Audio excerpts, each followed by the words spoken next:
Pagkatapos bumisita ni OWA Admin Arnel Ignacio sa OFW Lounge sa NAIA Terminal 1, ay tumambad sa kanya ang mga OFW parang nanlilimos. Lalong nag-init ang ulo ni Arnel Ignacio. Nabalitaan niya hatid ng agency ang mga kababayan natin sa airport alas 3 ng hapon kahit ang flight nila ay alas 7 ng umaga kinabukasan papuntang Saudi Arabia. Napag-alaman din na iniwan sila ng agency sa labas ng airport nang wala man lang allowance pangkain, kaya lalong nag-init ang ulo ni Admin Arnel Ignacio. Tinawagan ang agency, binilyawan, pilit pinapapunta sa airport. Agad namang pumunta ang mga taga-agency. Dito sila naghaharap sa airport. Panoorin ang buong pangyayari. Let's go! Gusto ko paliwanag, hindi pasensya. Bakit yung ginawa yun?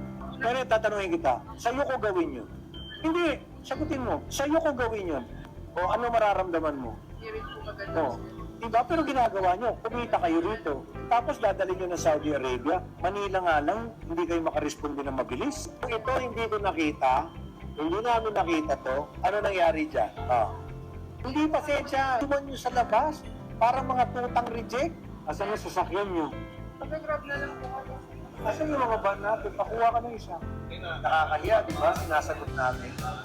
Nakaupo doon sa labas, mukhang mga tanga doon. Tama ba naman pastrato ng ano yan? Kumita na kayo rito eh. Nakakahiya kayong agency kayo. Sino yung staff kong irresponsible na dapat dito? Ito lang ang tanong ko sa iyo ha, bago ko ibaba yung telepono. Bago ko ibaba yung tanong, ito ang sagutin mo sa akin ha. Manila pa lang itong pinadala niyo, hindi nyo na maasikaso. Padadala nyo pa na Saudi Arabia. O, ano ngayon paliwanag mo rin? Anong rest assured? Hindi nyo ako kayang paikutin sa ganito. Alam mo ako maghanap ng number ninyo. Eh, yun ang binigay nyo sa kanilang number. So, sila na naman ang may kasalanan? Bakit?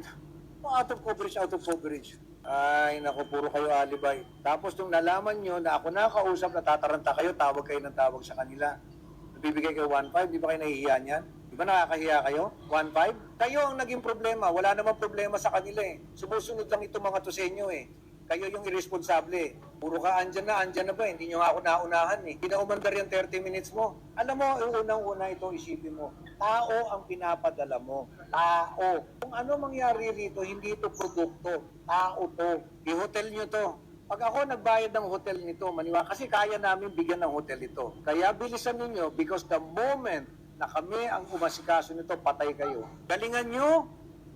Gano'ng katagal na ba itong agency nyo? Matagal na pala, ito lang, hindi nyo makaya. Wala naman kayong kakwenta-kwenta. But I will wait for an explanation. Otherwise, sinasabi ko sa inyo, you will be in big trouble. Ang sinasabi ko, ginagawa ko. O ikaw, di ba tama ako?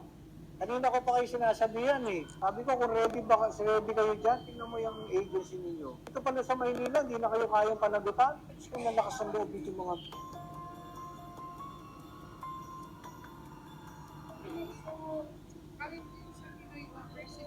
Hindi kayo sa akin hihingi, sa akin wala kayong kasalanan.